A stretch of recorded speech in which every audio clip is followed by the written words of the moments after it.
Hello, everyone, and welcome to another episode of Sissygram Tales. If you like my voice, then hit the like button, and don't forget to subscribe for daily story updates. Now, let's start the story. Alex's footsteps echoed in the dim, dusty attic as he carefully combed through forgotten relics tucked away in cardboard boxes. Rays of sunlight streamed through a grimy window, casting an ethereal glow over the swirling dust motes that danced in the air. His task was to clear the clutter, but every time he opened another box, he stumbled upon something captivating. Hidden mementos from a forgotten time. His hands finally rested on an odd object, a leather-bound book adorned with mysterious symbols on the cover. It thrummed with a peculiar energy, stirring Alex's curiosity. As he flipped it open, the pages crackled, revealing intricate illustrations and flowing, handwritten text. His heart skipped a beat when he read the title Codex of Transmutation. His pulse quickened as he realized he was holding a legitimate spellbook. Although the notion of magic had always seemed far-fetched, something inside him urged him to give it a try. Perhaps it wasn't a hoax after all. With a mix of doubt and excitement, Alex decided to try a simple transmutation spell. He muttered the incantation, Mutatio Didi, and focused on his index finger, imagining it growing longer. To his astonishment, he felt a strange tingling, and before his eyes, his finger stretched an entire inch. The spell was real. His excitement surged as his mind raced with the endless possibilities. He could transform into anyone, anything, but caution was essential. He decided to experiment in private and tucked the book into his bag.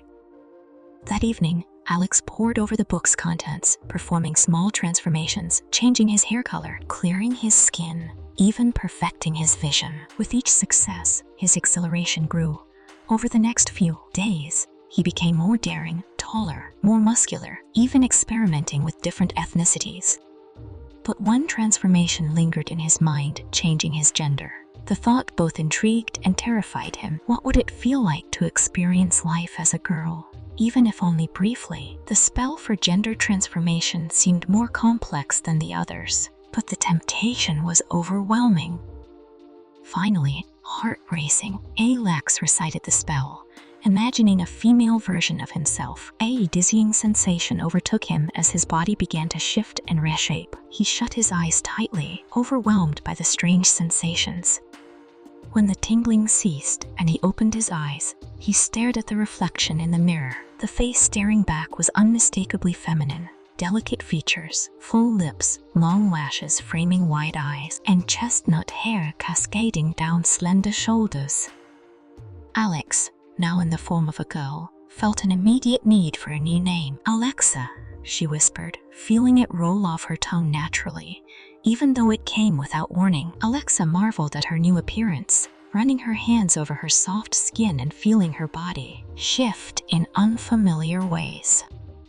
She laughed. This was real, and she was a girl. For hours, she explored her transformed body, experimenting with clothes, makeup, and even her voice. It was a heady mix of exhilaration and fear. But as the novelty began to fade, doubts crept in. Was the transformation only supposed to be temporary? A part of her didn't want to revert to her old self. She decided to stay in her new form for the night and undo the spell in the morning. But when she woke up, the transformation remained. Panic surged through Alexa as she realized she couldn't change back. Desperately, she searched the spellbook for a reversal incantation, but nothing worked. She recited the words over and over, but the spell was unyielding. Her tears flowed freely as she faced the harsh truth. The change was permanent. She was stuck like this. A knock at the door startled her. Her father's voice called out, "Alex, you up? You're going to be late for school." Alexa froze. She couldn't face her family and friends like this, not as a girl. She feigned illness, her higher-pitched voice betraying her as she lied about needing to stay home. When her mother offered to come in, Alexa panicked and insisted she needed rest. After her parents left her alone, she was left to grapple with the realization she couldn't hide forever. The day passed in a blur of anxiety. Alexa spent hours scouring the spellbook, but it held no answers. As evening fell, she knew she couldn't continue hiding. She had to confront her family, her friends, and the world as Alexa. Though terrified, she steeled herself and went downstairs. Her parents were stunned by her transformation. Her father asked, "Alex, what happened to you?" Alexa tried to explain, but her words about magic and transformations seemed too bizarre to be taken seriously, even with the undeniable proof. The following days were filled with tears, arguments, and frantic phone calls to doctors who couldn't explain what had occurred. Friends were unsure how to react, and rumors began to swirl. Yet, in time, life began to settle into a new normal. Her parents, though still struggling, made efforts to support her. Legal documents were updated, and she received new clothes. Plans were made for her to return to school. The first day back was overwhelming. Whispers and stares followed her in the hallways, with some of her former male friends unable to make eye contact and others making insensitive remarks. One of her friends, Tyler, nervously approached her, asking, "So, you're really stuck like this, huh?" Alexa nodded, her throat tight, answering, "Looks that way." The day was a difficult one, but as it wore on, she found herself connecting with the girls in her classes, who seemed more accepting. She began opening up to them about her fears and frustrations. During lunch, she confided in Megan, a new friend. "Everything's different now. I don't know how to be a girl," she admitted. Megan smiled sympathetically, offering reassurance. "None of us really know what we're doing either. We're all just figuring it out as we go along." It was a simple sentiment, but it provided Alexa with a sense of comfort. Perhaps she wasn't as alone in this as she thought. As the weeks went by, Alexa adapted to her new life. She learned about makeup, fashion, and the physical changes she had to navigate. But dating presented a confusing new aspect. She found herself questioning her own feelings. Did she like boys? Girls? Neither. And how could she explain her situation to anyone she might date? Her first crush as a girl was Maxim, someone she had always known casually. She began noticing how his smile affected her, and how his hand felt when it brushed against hers. One day, after class, Maxim nervously asked her out. Alexa's heart raced, but she hesitated. She wasn't ready for a relationship. Not yet. Not with so much still unresolved. "I don't know, Maxim," she said, her voice uncertain. "This is all really new to me. I'm not sure I'm ready to date yet." Maxim nodded, disappointed but understanding. Alexa walked away, feeling both relief and regret. Had she made the right decision by turning him down? As time passed, Alexa continued to grapple with her identity. Her family, too, struggled with the change. Her younger brother sometimes acted as if nothing had changed, but at other times, he treated her like a stranger. Her parents tried to be supportive, but Alexa often caught them gazing at her with sadness, as if mourning the son they had lost. One night, unable to sleep, she wandered downstairs and found her mother sitting alone at the kitchen table, flipping through an old photo album. Alexa softly asked, "Mom, are you okay?" Her mother looked up, tears welling in her eyes. "I love you, sweetheart, no matter what," she said. "But sometimes I miss Alex." Is that terrible of me to say?" Alexa shook her head, her own eyes filling with tears.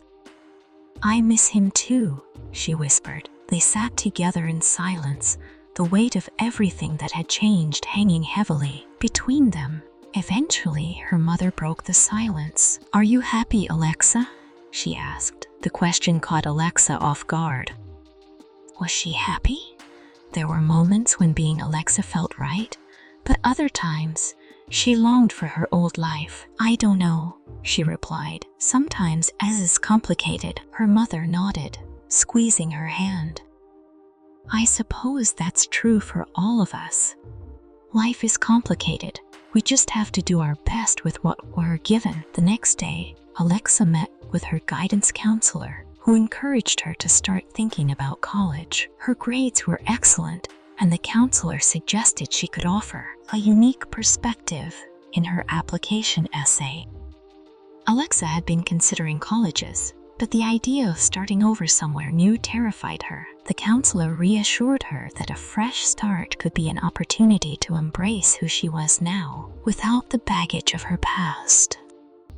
Later that night, Alexa revisited the spellbook, something she hadn't done since her transformation. She hadn't wanted to risk more changes, but as she flipped through the pages, a small slip of paper fell out.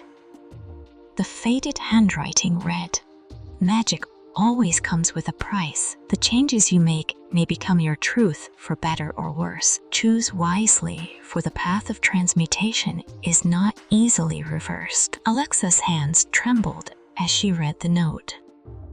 It dawned on her. She couldn't undo what she had done. The changes were permanent.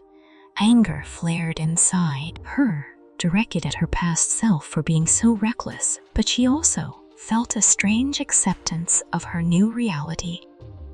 This was her life now. She could either keep longing for the past or embrace what the future might bring. Determined, Alexa focused on applying to colleges, crafting an honest essay about her journey. A few acceptance letters came, but one from a small liberal arts college stood out. The letter praised her unique perspective and how it would enrich the school's diverse community. The idea of moving so far from home was intimidating, but something about it felt right. It was an opportunity to reinvent herself on her own terms.